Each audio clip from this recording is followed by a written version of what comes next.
Warhammer 40,000 Renegades, Lord of Excess by Rich McCormick. Chapter 18. She was not built for this world.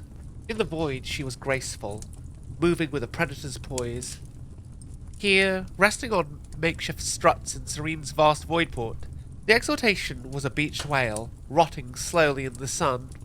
The frigate had once borne the sleek pointed prow and narrow neck of its sword-class brethren, but Gellia's unchecked growth had irrecoverably altered its silhouette. It had been an ugly thing already when Radron was elevated to shipmaster, its once straight lines and sharp crenellations made lumpened by outcroppings of pink, heaving flesh. Now that flesh was grey and shriveled. The navigator had died, but her corpse remained, decomposing slowly over the 2 decades since the Adored had made planetfall on Serene. Not for the first time, Radron thanked the prince that she had removed her nose. Even so, she still fancied she could smell the exhortation. She shuddered, and pressed a platinum button on her cane. A burst of neuro-targeted narcotic stimulated her olfactory senses, flooding them with the smell of orchids, one of her favourites. "How many today?" she asked Harnack. He had once been a gunnery sergeant on board the Exhortation, but with the ship incapacitated, he had stepped adroitly into a role as her right hand during their time on the planet. She trusted his counsel, even if the man hadn't the good sense to remove his own nose. He answered with watering eyes, 17, my mistress. All underdwellers. We found a coven, and were able to capture some of them alive. Have they been cooperative? They weren't at first, but Lady Phaedra was able to convince them to play nicely. Radron forced her noseless face into a tight smile to hide her grimace. She'd seen the witch convince people in the past, and she never could get the image of boiling eyeballs out of her mind. Good. And Lord Toon? He's below, with the potentials. Very good. Take me to him. Black sand, hot wind whipped the particles up, forming small spirals of darkness that traced lazy lines across the blasted terrain. There was no sound, save for the gentle insistence of the wind, disturbing the dust and tugging at his long hair. The air had the acrid tang of physaline. Where am I? As he thought the words, the wind spoke its answer. It had been different then. There had been music. More than music. This world was called Harmony, and had sung like no other world in the galaxy. Its crystal spires and fluted towers ring with the voices of a legion untethered. The Emperor's children had been drawn to the planet, deep in the Eye of Terror. After Horus's revolution floundered against the walls of Terra's imperial palace, they had made it home, a place of untold pleasures and perversions. It was perfect, almost perfect. The Legion's former glory flitted maddeningly, frustratingly out of reach. Fulgrim had forsaken his children, and without the uniting presence of their father, the Third Legion was splintered, conflicting lieutenants and warlords vying for power in the shining halls of Canticle City. And then Abaddon had cut Canticle City's song short before it could reach its crescendo, spearing the city's heart with the cruiser Tlaloc. Its last note had been an achingly beautiful one, the death screams of 10,000 warriors of the Third Legion, of 10 million slaves and subjects, before it felt silent. We could have made it perfect. I could have made it perfect. I just needed more time. Liar! The wind roared the word, so loud that Xantine winced. It calmed as fast as it had picked up, settling to a gentle zephyr. The Visk had pulled him from the wreckage of the dying city, hauling him on to the last voidcraft to leave the planet before Abaddon's barbarians destroyed it entirely. Now there was just the wind, scouring the remains of a dead world. Xantine stared across the lifeless city. I will rebuild it, he promised. A new Harmony, perfect this time. I can do it. I must do it. The soft breath of the breeze was his only answer, and so with no sound or spectacle to entertain him, he walked the barren landscape. He thought he recognized parts of the city, even after millennia, the wide spaces of the skin roads, or the toppled shape of the tasting tower. He walked until he reached the edge of the city, where he thought he saw a figure, tall, proud, and magnificent. As he turned to look, a gust of wind, stronger than before, swept through the ruined streets, picked up ash and dust as it moved. Xantine covered his face with his forearm to keep it out of his eyes. When he lowered it, dead Harmony was no more. Pyrrhod was never sure which version of his master he would find in his throne room. The Xantine he knew, charming, engaging, ruthless, or someone else, someone that moved with a serpent's physicality, that spoke with a different voice, a softer voice, a more malevolent voice. He breathed deep. The aroma of Xantine's chambers crept under the frame of the door. It was sickly sweet. His master liked it that way. He knocked once, twice on the wood. The doors slowly swung open. Once he would have been met with a cacophony of voices. Humans and Space Marines alike would be invited to the Lord's chambers to enjoy lavish feasts, to take in a lengthy stage performance, or to sit in attendance at one of Xantine's famous lectures. To receive an invite to one of those lectures had been a particular honour, even if they were an ordeal for mortal souls. Pyrrhod had once seen his lord talk for 14 hours on the importance of passion in art. What Pyrrhod would give for the return of such lectures now, though. No sound met Serene's governor as he stepped through the chamber's wooden doors. No audience of excited men and women greeted his arrival. The plush chairs and couches lay mostly empty, except in a few cases, where they were host to human corpses in various stages of mutilation.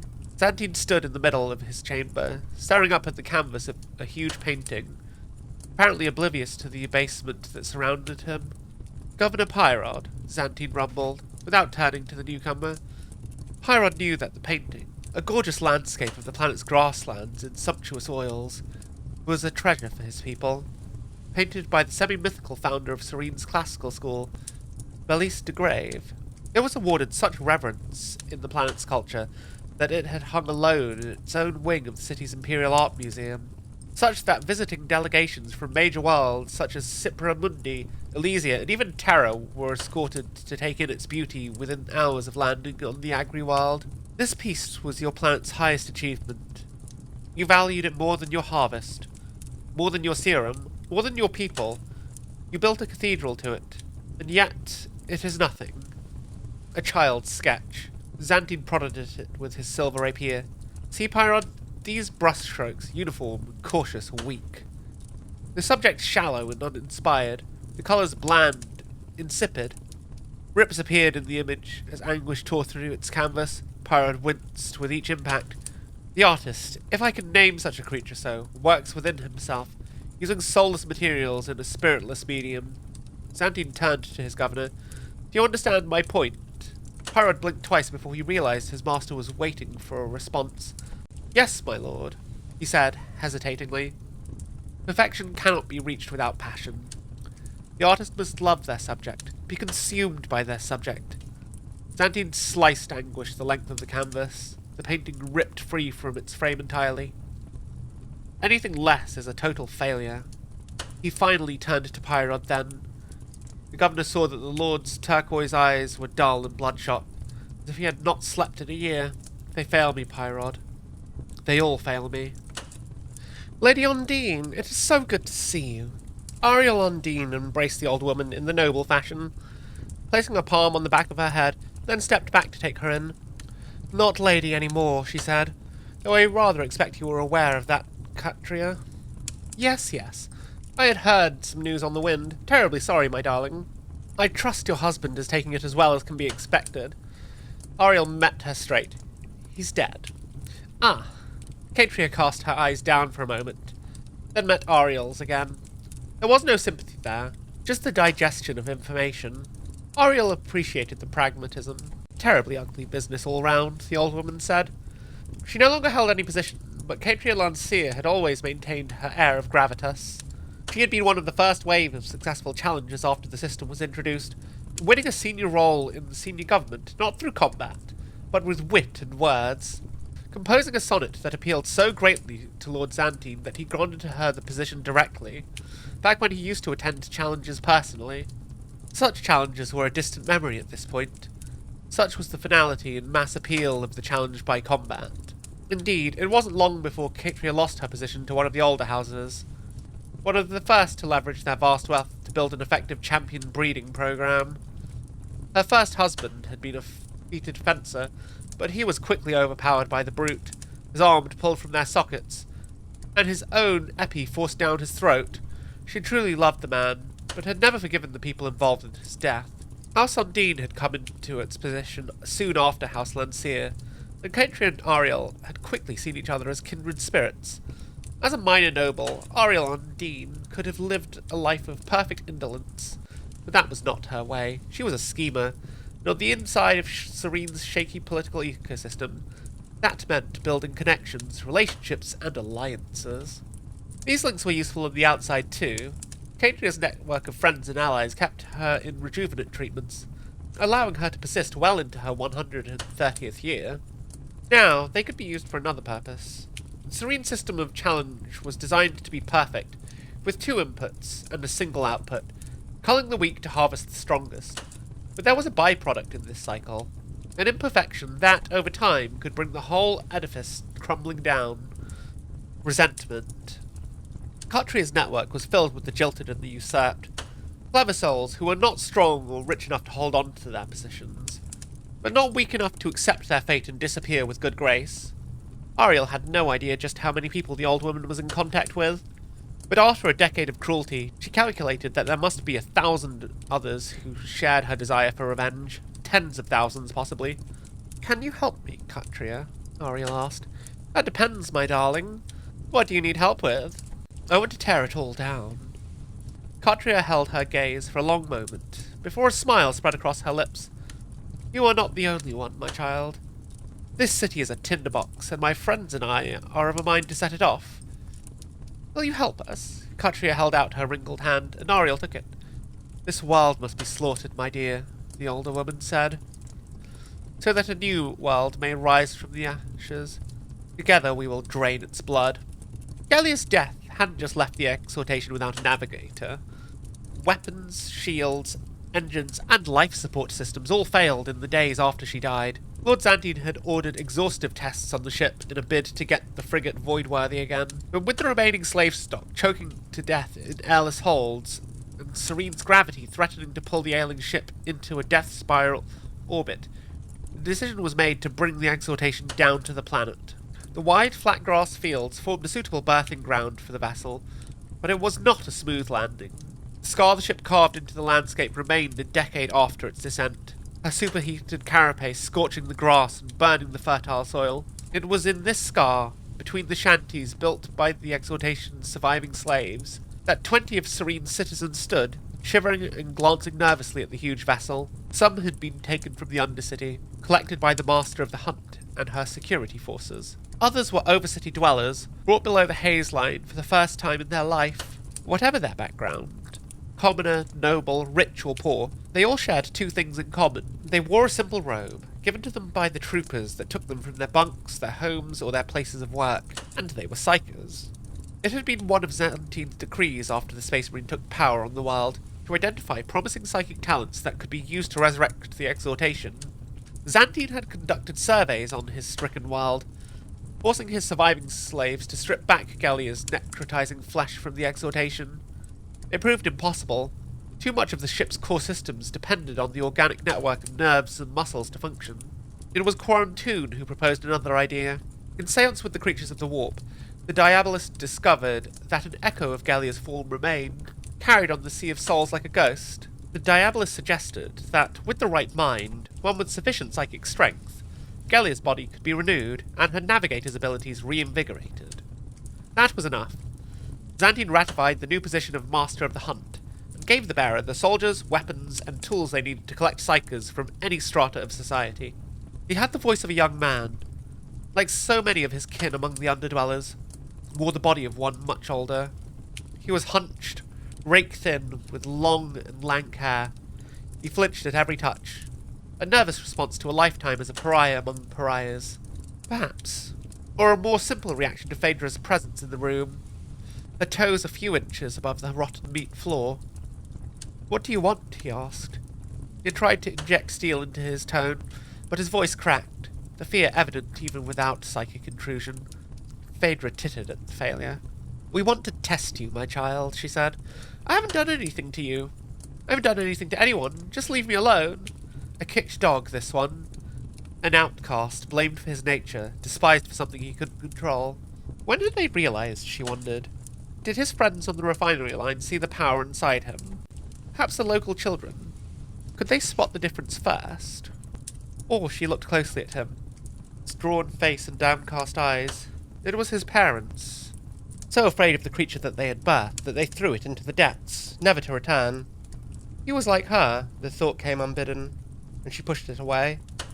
He was not like her. This wretch stood in front of her, weak, broken.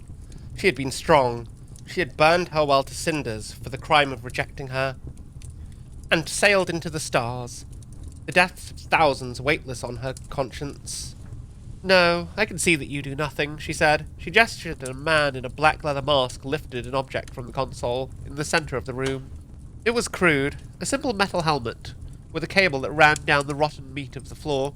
"Step forward, please," she requested with a child's sweetness. The man hesitated, and the black masked figure started towards him. "Wait! Stop!" he cried, raising a hand, and his eyes flashed with venom. "I gave you a chance," he said. "Now I can't be held responsible for what will happen to you." He lifted a hand, palm open, as if he was calling something forth. Sparks burst forth from his skin, yellow and electric. A smell like burning grease began to overpower the miasma of rotting flesh inside the chamber. The light grew, flickering across the dark meat of the walls, until suddenly the sparks were stuffed out. The man looked blank, blinking his sad eyes at his own hand. He shook his wrist as if to clear a piece of debris, and tried again. Tears of blood welled into his eyes with the effort, and the sparks cracked once more. Just as fast, they died again on his hand. He looked up into Phaedra's smirking face, realization dawning. She clapped her hands together as he connected the dots. "So good of you to show us your little tricks, child, but you are not the only one with such abilities." She raised her hands and allowed a spark of yellow light to dance between her palms. "What have you done to me?" the man asked, defeated. He slumped to his knees. "A simple precaution before our experiment.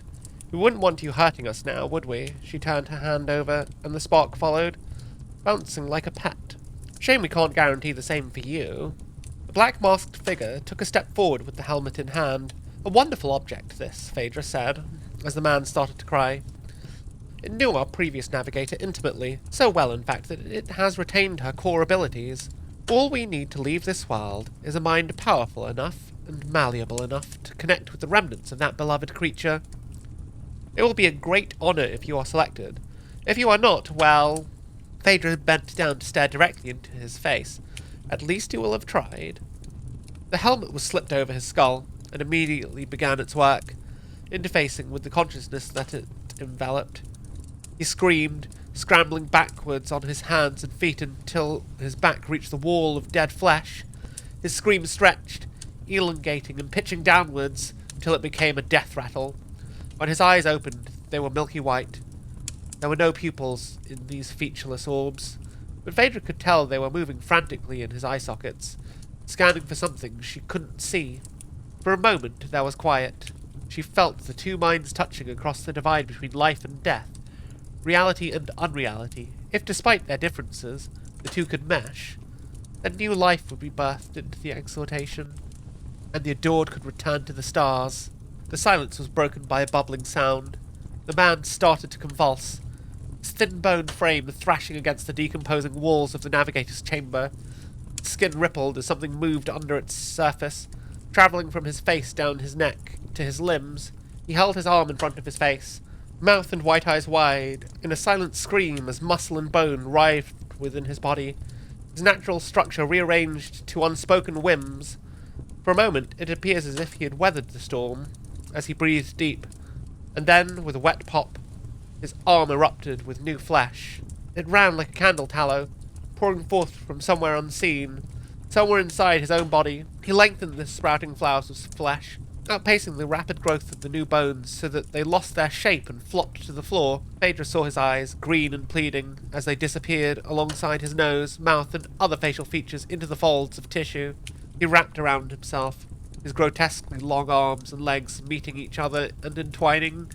His skin, once pale and sallow from lifetime lived under a choking haze, was pink and throbbing, stretched tight in his new body. "Did we leave?" Radron asked. She was not used to seeing such experiments firsthand. "Whole," Phaedra said, and her tone brooked no disagreement. Radron stayed, hiding her discomfort as she surreptitiously kicked the engorged finger that was winding its way around her boot. The man kept growing, and there was a moment, a shuddering moment, as the exhortation jolted to life. And then the thing that had been a man, burst. His skin tore like an overcooked sausage, splattering Ranger on Phaedra and all the other occupants of the Navigator's chamber in gore.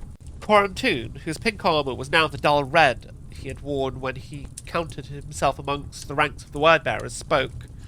Not compatible, he said, matter-of-frankly. Interesting. I will note the result in my records. He lay on his hard cot, with the sounds of endless industry muffled by layers of ferrocrete. The hammering of thousands of souls, day and night, making for war. He closed his eyes and tried to sleep. He had forgotten how. He saw Sampow's face behind his eyelids, his eyes shriveling like seed pods in the furnace, his skin sloughing loose from a grinning skull. He saw the gasser, its eyes wide and round and as dark as the deepest reaches of Serene's Undercity. He pulled them out. He pulled off its mask, pulled off its face, revealing white bone, a skull. He saw the angel, his saviour, its luminous eyes, cold, bringing its blade down. He parried the strike and thrust upwards, decapitating the angel. Its long hair shimmered as the head flew through the air, falling from a statuesque body to the filthy floor. Another skull. His blood boiled. His breathing was ragged. He heard something in the dark of his bunk room. He felt a hand on his forehead. "You're burning up," Cecily said, as she perched next to him on the hard cot. "Are you all right? You were talking in your sleep." "What was I saying?" "I'm not sure," Cecily said, unconvincingly. "Huh," he muttered. He found her silhouette, slowly coalescing in the dark. "Why are you here?" "I wanted to check on you." "I know when you're lying, Cecily," Arquette said, offering a crooked smile. "What did you really want?" she said. Arquette knew her well enough to know that she didn't know how to say the things she wanted to say. Finally, she took his hand in hers. "We can't stay here, Arquette. You nearly died today. Sanpow did die. It's a matter of time for both of us. I don't want you to die.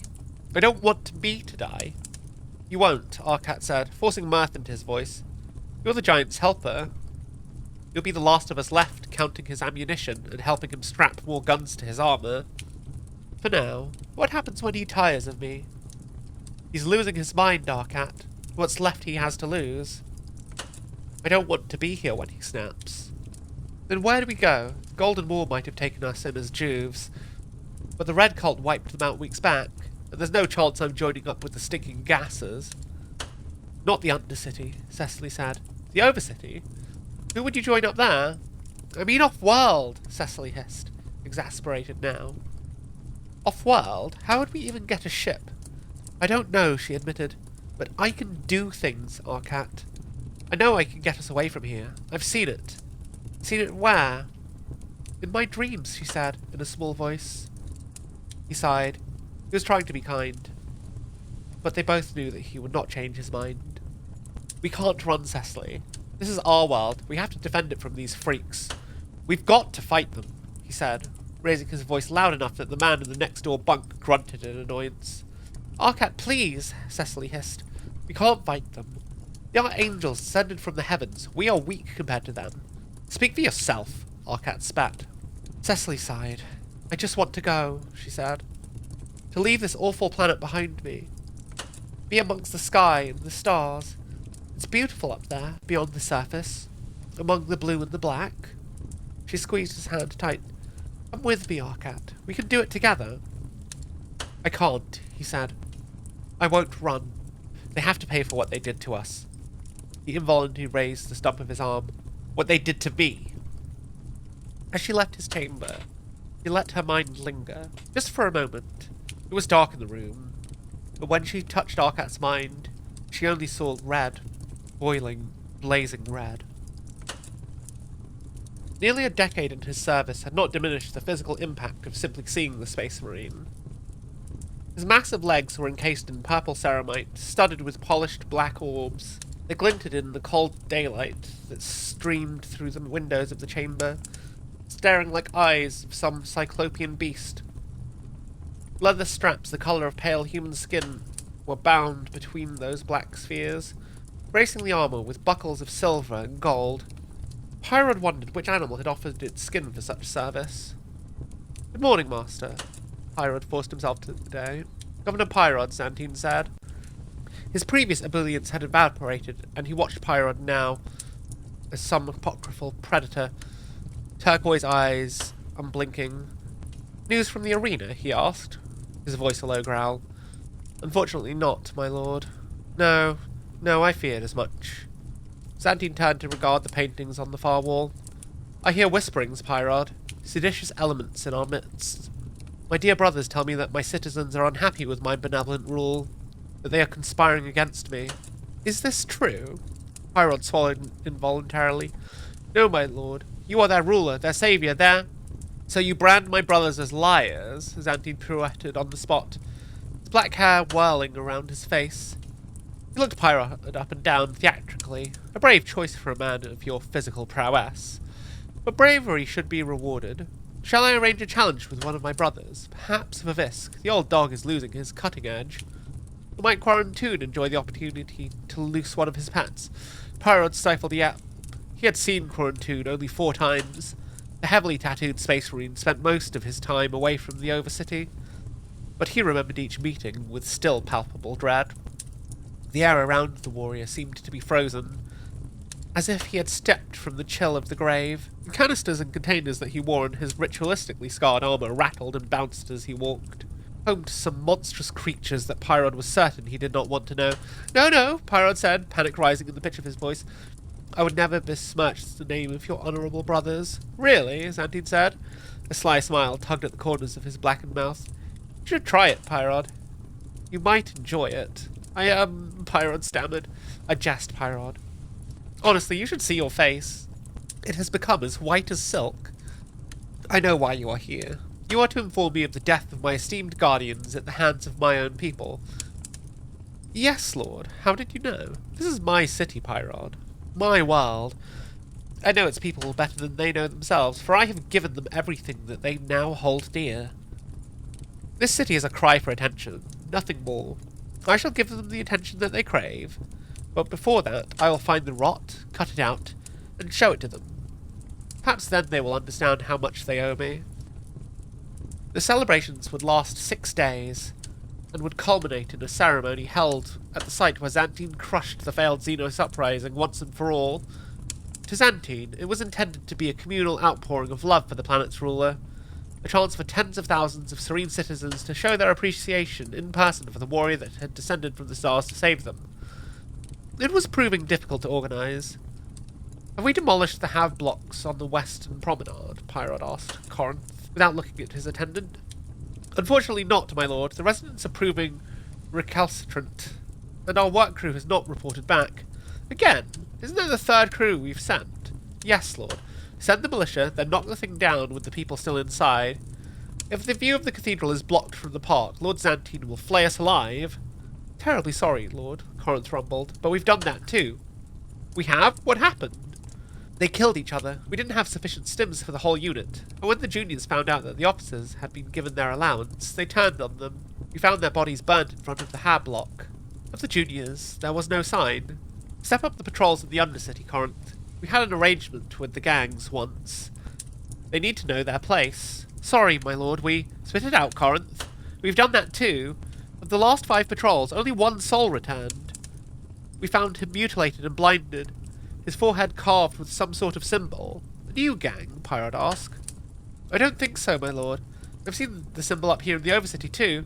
There's too many of them, in too many places, for it to be the work of one leader. They all seem to want one thing. Blood. Pyrod shivered at the thought. This was going to be a problem. Triple the patrols into the Undercity. Quadruple them if you have to. Lord Xantine must have his day, and for that we need those stims. Catgirl was good as her word. The sophisticate took the golden chit in its huge hands and turned it over just once before grunting its assent, standing aside. Ariel counted her blessings and stepped forward. The Hall of Records was ancient. She had been here once before, prior to the Space Marine's arrival, when it had hummed with activity.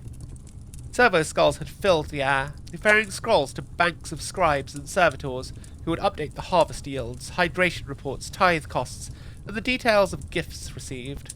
Now the hall was almost empty. Only a handful of scribes remained, their bodies wizened, and their quills tapping out nonsense words on stained parchment. Such paperwork had once been the lifeblood of the Imperium, a way to track the planet's past and prepare for its future. But under Xantine's rule, it had been forgotten. Rot touches all, Ariel Undine said under her breath. She eventually found what she was looking for, on the third floor of the hall, in an unassuming stack of books. Plans were not complete.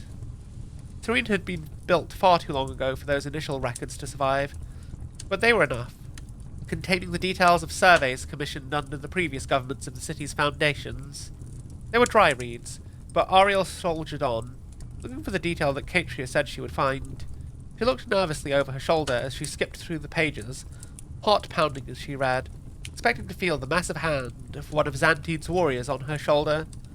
No touch came, and she finally saw the information she needed, in detail. The surveys laid out key structural weaknesses that had been discovered in the foundation of Serene's overcities. The surveyors had recommended urgent repair work, but Catria had assured her that the money to be used for such repairs had instead been funneled into the Durant's family personal coffers. She took the book and slipped it inside her black robes with one hand. With her other hand, she squeezed the 8-pointed star and tried to slow her breathing. Felt the wetness of blood on her fingers, and Lady Ariel Undine smiled. That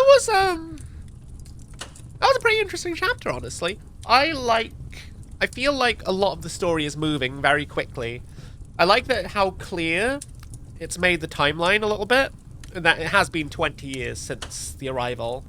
So part 2 is like an 8-year time skip, and part 3 is like about 20 years on. It's interesting to see all the little moving parts and machinations going on in the background of the game. I'm enjoying it. I think it's very cool. I think it's very, very cool. I don't really know what to expect. Obviously, everything is falling apart. I feel like it's foreshadowed that Cecily is going to become the navigator. It's interesting to see what they're doing. Those poor fools that they find that become prospective navigators. I'm liking that we're seeing some of Xantine's retinue get a little bit more screen time. Seeing Quarantoon actually do his job, and Phaedra as well. Phaedra's going to... I want to see more of Phaedra. She's a very interesting character, and I'm curious as to what exactly her motivations are. I suppose it's just survival and enjoyment, but I'm looking forward to see. I'm looking forward to seeing. It's also very interesting how the Chaos Gods, how Khorne specifically seems to be speaking to the people of Serene. Maybe it's meant to be a subtle influence with the caused by the amount of death that's happened on the planet since Xantine's taken over. I like it though. I am very curious to see where it goes next.